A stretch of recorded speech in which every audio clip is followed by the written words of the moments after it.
We are 2.5 hours into trading. It is Wednesday, April 14th. Hello, traders. Let's take a look at yesterday's pick. Let's take a look at the market, and let's see if we can find some new picks. I am going to spend a lot of time on the market today because I feel that the market is getting overheated.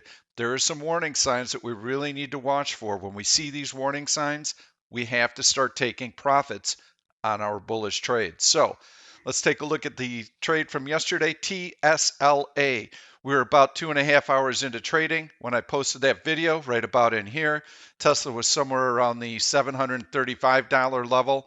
Look at this rally that we got, almost up to $785. If you traded it yesterday, day traded it as I suggested, you did great. If you held it overnight, it was about $30 higher on the open. Of course, you've got to take profits on some gains like that. Yes, the stock is pulled back. Tesla is fairly volatile. I do still like that breakout through the 100-day moving average. That's still intact. We got the 50-day moving average intact as well. My suggestion yesterday was selling a bullish put spread around that 660 level, maybe a 660, 655 bullish put spread for $1 credit. No worries. We'd like to see the halfway point of this long green candle hold. That would be good. That would confirm that it's going to continue to move higher.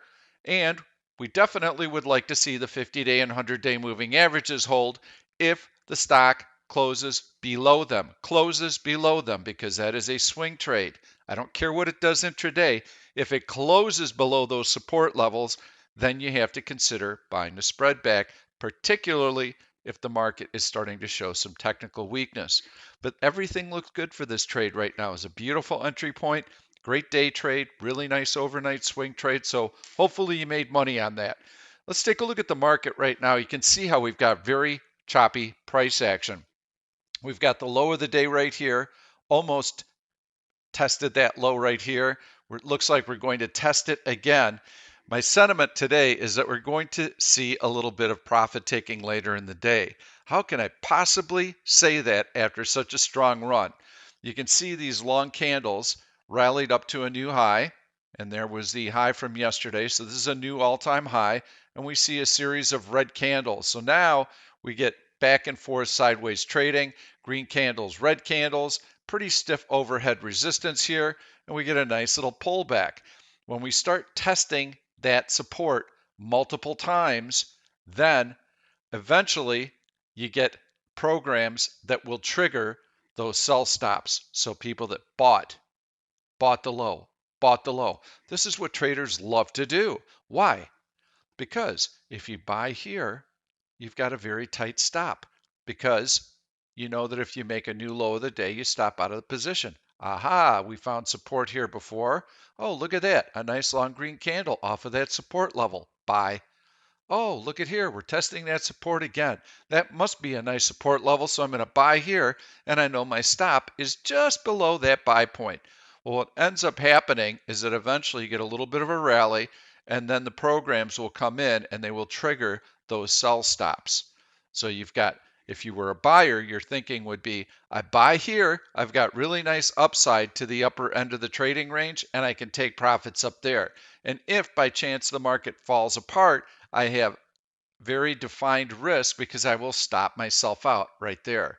We had a similar pattern yesterday, and I had discussed this when I was recording my video. I did mention that I felt we were going to break out to the upside. You can say, oh, come on, Pete, we're in such a big bull market. Of course we're going to break out to the upside. That's what we've been doing every day. It's not just a gut feeling. I look at the patterns and I assess what's going on. Here's why I felt we would break out. You have this little dip early in the day, and then we rally up to a new all-time high. Throughout the course of the next 2 hours, we compress very, very tightly in here. And you can see how when we were compressing like that, the 1OP indicator was dropping dramatically. That is what we call a bullish divergence. Typically, when this indicator is going down, the market is going down. When the indicator is going down and the market is able to tread water, it tells me that this buy signal is going to be a really good one. And once we were through the upper end of this trading range, good buy. Nice, steady, big buying. And that was a big bullish divergence too. You can see it took that move almost 2 hours to unfold. So what are we doing today? You can see right up in here, 1OP indicator giving us a sell signal. Yeah, that's been pretty good so far. Look what's happening here. We get a nice bullish cross right in here. Market not getting any lift off of this. As it continues to move higher, if the market's still sitting right here, we're going to get a bearish cross, and that bearish cross could be the one that takes out the low of the day and triggers those sell stops. On a longer term basis, I really want to talk about the market because this is very important. A lot of people are all in on the market. We've certainly been trading the long side. I've been telling you to get long. I've been telling you to sell bullish put spreads. I've been showing you really nice bullish trades each day. But at some point, you've got to take profits. And here are some of the warning signs that I see unfolding in the market right now. So what I'm going to do is I'm going to remove my 1OP indicator and I'm going to go in, I'm going to add volume because volume is very important. Price and volume will tell us an awful lot about where the market is heading. So I'm going to add the volume. You can see that the volume recently has been very, very light. See how it's fallen back? I believe the volume yesterday on the NYSE was about 30% below the 90-day average. Okay, well, what does that tell me? That tells me that this last leg of the rally is kind of a seller's boycott. There's not a lot of aggressive buying because we can see that the volume's been really low. Nobody wants to chase up here. Nobody. And that's why the volume is light. The sellers are like, come and get me. If you want to buy from me way up here, come and get me. So the market just kind of floats higher on very light volume. I'm going to zoom out so we can take a look at a longer term picture, and I'm going to show you a few events that we had over the course of the last year. I'm also going to overlay the VXX, which measures option implied volatility. Yes, I could also use VIX. So here we've got a nice rally last year, and I'm going to draw this line in. This is going to get a little bit messy because these lines are going to auto extend, but you can see how we had a nice upward sloping channel right here, and we broke out to the upside of it. Now what happened just before that move, look what happened to the VIX as the market was making this high. VXX started to spike. Option implied volatilities were picking up even before there were any signs of danger. See that? Boom. There's your drop. There's your retest. Now, the market's run really far in the last year, so this may not look like much of a correction. That's a big move. And especially if you're long options, it's going to be a very painful move because it is a process that took you almost 2 months to get back to that same level. So if you're a longer term call buyer, very painful process in here. Time decay whittling away. So that's one instance that I wanted to show you. Another one was right here. You can see, here we go again. Beautiful, nice, steady, upward sloping channel right in here.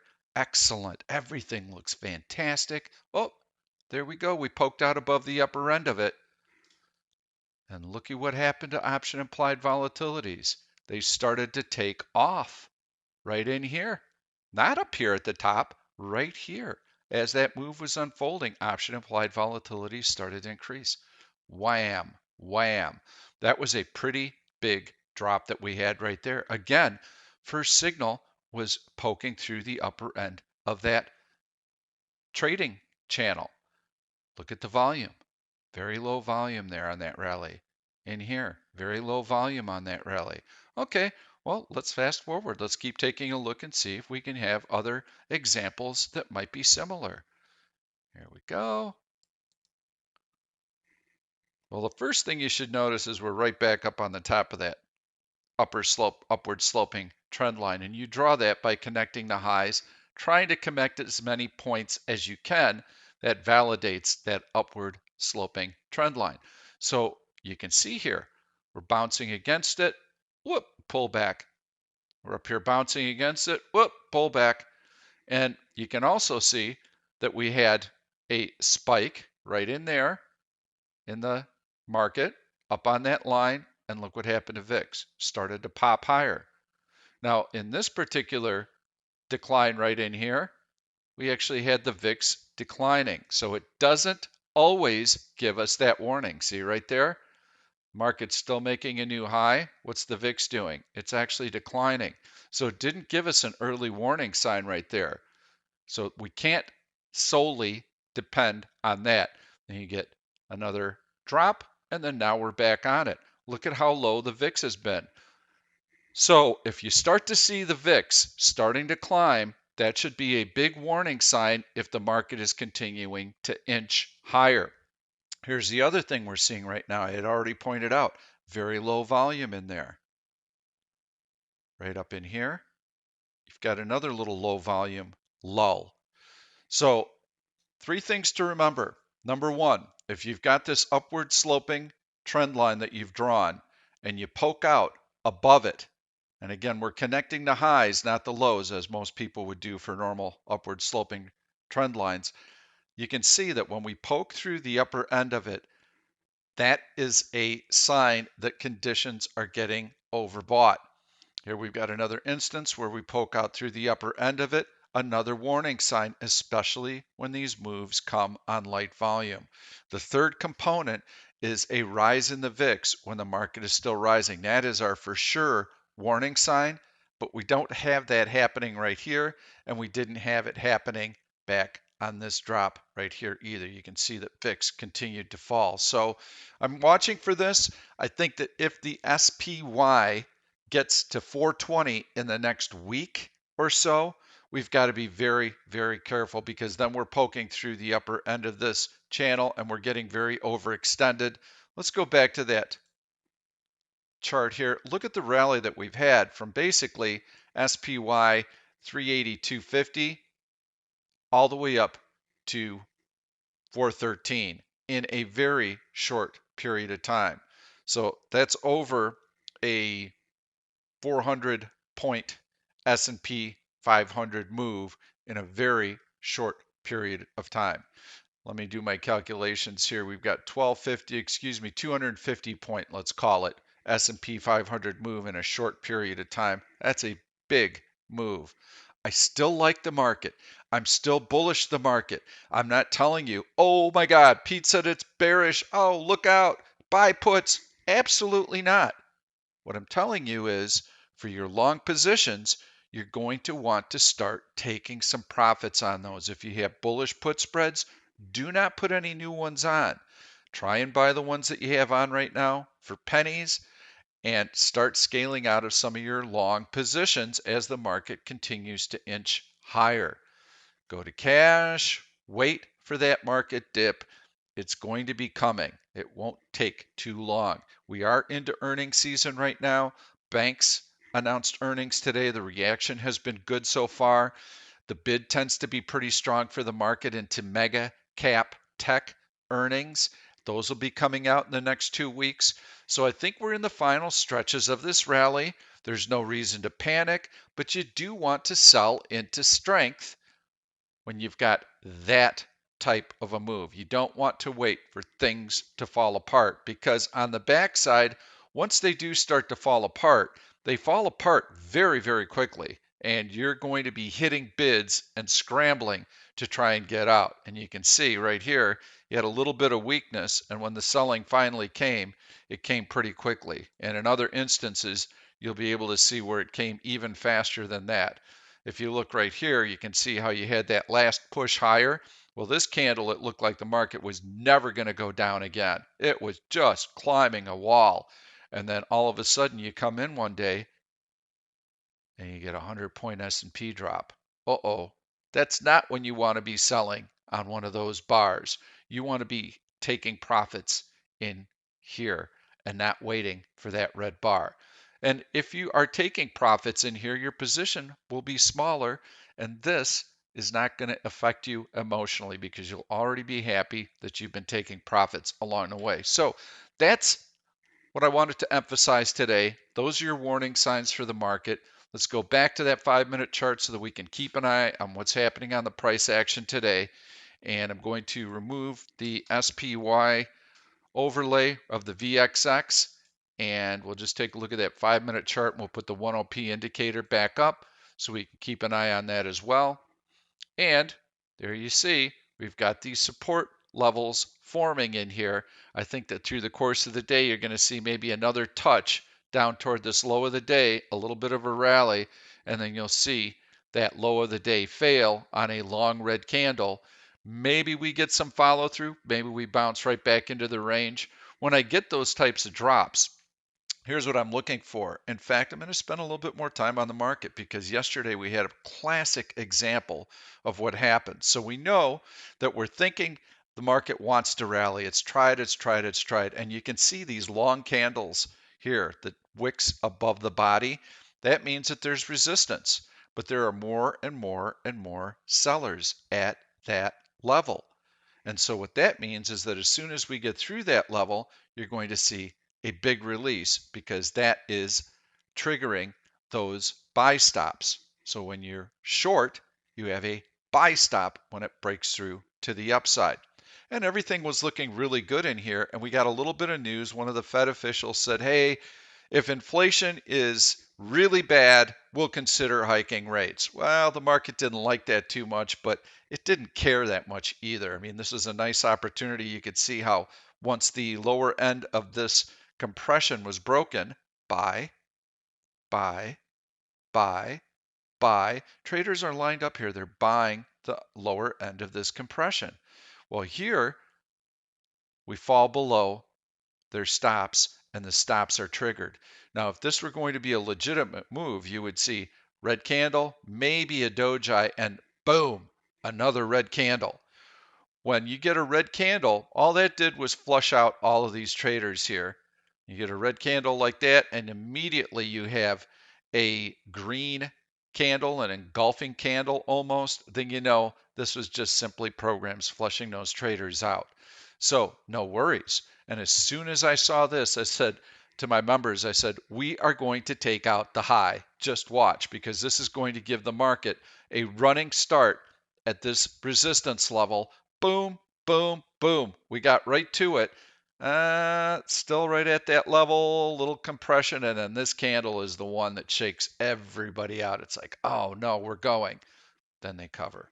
So that's the difference. When you get this type of breakout here, see, this is legitimate because this green candle was not erased. Compressed, compressed, compressed. It was able to hold all of these gains off the low of the day. And if there were profit takers who were trying to take profits here at the high of the day because they had gotten in here, all the selling that they generated was instantly met by buyers. And so the market couldn't retrace. You didn't get one of these where red candle and then zoom, green candle right away. That was the tell right in there. Look for those key bars and it'll really help you trade the market each day. Hopefully this technical analysis will help you. So let's get on with some stock picks and I'll show you some stocks that I like today. If I go through my heavy buying list, you can see, well, GME's on the list, GS. Goldman reported really good number today. I love this little breakout through horizontal resistance. I love the fact that the stock had a really big flagpole, if you will, and a pullback to the 50-day moving average. Nice support. This is a bullish flag formation. I think Goldman Sachs will continue higher. I want to make sure that we're in the right chart on the SPY so we can watch that. And Goldman Sachs, I like it. And we're also seeing a lot of action right now in energy and basic material stocks. So we're seeing a little bit of rotation out of tech and we're seeing it into basic material. There you've got downward sloping trend line, stock breaking out to the upside. FCX looks pretty good. Had a bit of a dip down in here, down to the 100-day moving average. It's a choppy stock, so I'm not as crazy about that one, but you'll also be able to see that XOM and some of the other energy stocks have been rallying as well. And I'm going to put up XOM because I like this one. There you can see, really nice flagpole there. Stock pulls back, compresses, and now it's trying to break out to the upside. So I like XOM. Take a look at the 5-minute chart. And you can see how the stock has been able to move higher. Would I buy it right here? No. It's a commodity stock for a large part. So is FCX. So are all the basic material stocks. So they trade like commodities. They run up, they pull back. They run up, they pull back. So what you'd want to see is you'd want to see a downward sloping trend line here. Then you draw your alert line with a downward slope to it. And when the stock breaks out to the upside, that's your entry point. But yes, this looks like a really nice stock. You can see how there's lots of volume right now today. So there's a lot of money flowing back into these stocks. There were a number of other stocks that I liked as well in the energy sector, but the option liquidity is fairly poor. DVN's got a nice chart. There you can see support established there. Really nice horizontal support at the 50-day moving average, downward sloping trend line. DVN looks great if you're just going to buy the stock. Yeah, definitely. MRO was another nice looking chart that I saw. You want to make sure that we get through that downward sloping trend line. Looks like the stock's going to be able to do that today. You've got a pullback and a higher low, double bottom above that 50-day moving average. Sweet. Looks good. Relative strength starting to come into play. You can see how the stock's starting to get above that zero line right there. Excuse me. So yes, I like all the energy stocks today. They look really good. There was a build in oil inventory, so that is helping. There was a draw in oil inventories, and that is helping. So yes, I like the energy sector today. Be very careful with your long positions. The market's getting a little overheated in here. If we have another big push higher to that SPY 420 level, that's where I think you have to be very, very cautious. So take some profits along the way. I think you're going to be happy that you did so. We'll see you tomorrow. Thank you for watching this YouTube video. I'm Pete Stolzers, and I'm going to keep the trade ideas coming along with lots of education, so make sure to subscribe to the channel and please turn on your notifications so that you never miss another trade. If you like the content, please give it a thumbs up. I've loaded 2 other videos that I think you're really going to enjoy. Stay tuned. We'll see you soon.